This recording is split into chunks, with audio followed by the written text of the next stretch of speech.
বৈষম্য বিরোধী ছাত্র আন্দোলন চলাকালে জাহাঙ্গীরনগর বিশ্ববিদ্যালয়ের শিক্ষার্থীদের উপর হামলার ঘটনায় 289 জন ছাত্রলীগ নেতাকর্মীকে বিশ্ববিদ্যালয় থেকে সাময়িক বহিষ্কার করা হয়েছে। এছাড়া হামলায় মদত দেওয়ার অভিযোগে 9 শিক্ষক ও 2 কর্মকর্তাকেও সাময়িক বরখাস্ত করা হয়েছে। সোমবার রাতে বিশ্ববিদ্যালয়ের সিন্ডিকেট সভা শেষে উপাচার্য অধ্যাপক মোহাম্মদ কামরুল আহসান এসব তথ্য জানান। এ সময় তিনি বলেন, ছাত্রলীগ নেতাকর্মীদের মধ্যে যাদের ছাত্রত্ব শেষ তাদের সনদ স্থগিত করা হবে, যারা পরীক্ষা ও ভাইবা দিয়েছে তাদের ফলাফল স্থগিত করা সহ নিয়মিত শিক্ষার্থীদের সাময়িক বহিষ্কার করা হবে। এদিকে প্রাথমিক তদন্তে আরও 10 শিক্ষকের বিরুদ্ধে হামলায় জড়িত থাকার অভিযোগ পাওয়া গেছে। তাদের আরও বিস্তারিত তথ্য প্রমাণ সংগ্রহ করতে অনুষদ ভিত্তিক 6টি স্ট্রাকচারাল কমিটি গঠন করা হয়েছে।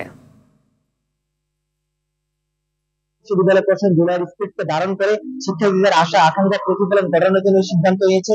তাদের এই সিদ্ধান্তকে সাধুবাদ জানাতে চাই এবং এই সিদ্ধান্ত যাতে অতি দ্রুত বাস্তবায়িত হয়। রাষ্ট্রীয় আইনে যে বিচারের দাবি জানিয়েছিলাম সেই দাবি অনুযায়ী বিশ্ববিদ্যালয় প্রশাসন আন্তর্জাতিক অপরাধ ট্রাইব্যুনালে যে মামলার আবেদনের প্রতিশ্রুতি দিয়েছিলেন সেই মামলার আবেদনটাও দ্রুত সময়ের মধ্যে করে ফেলবেন এই আমরা আশাবাদ ব্যক্ত করছি। দর্শক, এই বিষয়ে বিস্তারিত জানাতে জাহাঙ্গীরনগর বিশ্ববিদ্যালয় থেকে সরাসরি যুক্ত হচ্ছে সহকর্মী ওমর ফারুক।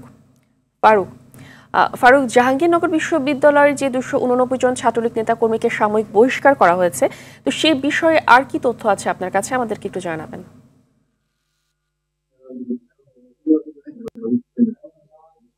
জি মাহবুব, ধন্যবাদ আপনাকে। আমি এই মুহূর্তে দাঁড়িয়ে জাহাঙ্গীরনগর বিশ্ববিদ্যালয়ের প্রশাসনিক ভবনের সামনে।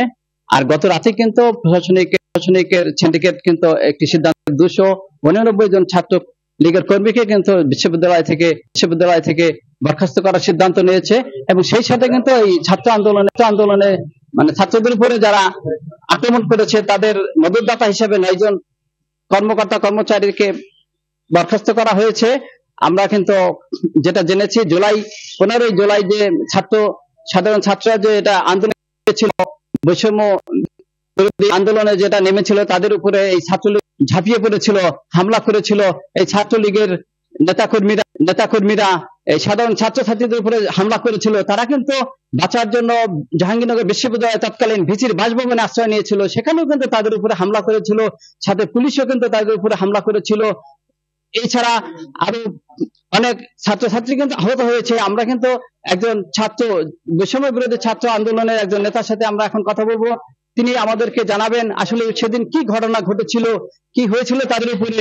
আমরা একটু কথা বলতে চাই একজন ছাত্র নেতার সাথে। 15 জুলাই জাহাঙ্গীরনগর বিশ্ববিদ্যালয়টি 15 জুলাই 2024 কিন্তু বৈষম্য বিরোধী ছাত্র আন্দোলন চলাকালে কিন্তু আমাদের একটা পূর্ব ঘোষিত কর্মসূচি ছিল এবং পূর্ব ঘোষিত কর্মসূচি অনুযায়ী যখন আমরা বিশ্ববিদ্যালয় কেন্দ্রীয় লাইব্রেরি থেকে যখন আমরা বঙ্গবন্ধু হলের দিকে যাই, তখন বটতলা এবং বঙ্গবন্ধু হলের মাঝখানে কিন্তু ছাত্রলীগের সন্ত্রাসীরা ক্যাডাররা কিন্তু সাধারণ শিক্ষার্থীদের উপরে কিন্তু অতর্কিত হামলা চালায় এবং আমরা দেখেছি সেই হামলা কিন্তু প্রায় 50 জন আহত হয় এবং তার পরবর্তীতে যখন রাত্রি মধ্যরাত হয়ে যায় তখন কিন্তু এই সাধারণ শিক্ষার্থীরা কিন্তু রাজপথে নেমে আসে এবং এই সন্ধ্যাকালীন সময় শিক্ষার্থীদের উপরে হামলাটি হয়েছিল তার অনুসারে অবস্থান গ্রহণ করে। কিন্তু আমি তখন দেখেছি যে গভীর রাতেও কিন্তু বহিরাগত অনেক ছাত্রলীগের সন্ত্রাসীরা টোকাইরা সাভার আশুলিয়া থেকে কিন্তু অস্ত্র নিয়ে এসে তারা কিন্তু শিক্ষার্থীদের হামলা করেছে, পেট্রোল বোমা নিক্ষেপ করেছে, যার মাধ্যমে অনেক আহত।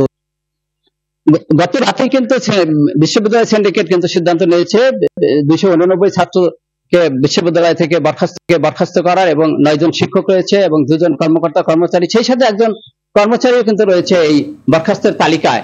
আমাদেরকে সকালে বিশ্ববিদ্যালয়ের প্রভিসি সোহেল হোসেন যেটা জানিয়েছেন আমাদেরকে, এই জুলাই বিপ্লব ছাত্র আন্দোলনে যাদের বিরুদ্ধে ব্যবস্থা নেওয়া হয়েছে তাদের বিরুদ্ধে যেন আন্তর্জাতিক আদালতে মামলা করা হয় সেই দাবি কিন্তু সাধারণ ছাত্রছাত্রীরা জানিয়েছেন।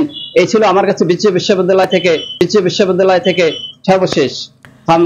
ধন্যবাদ আপনাকে।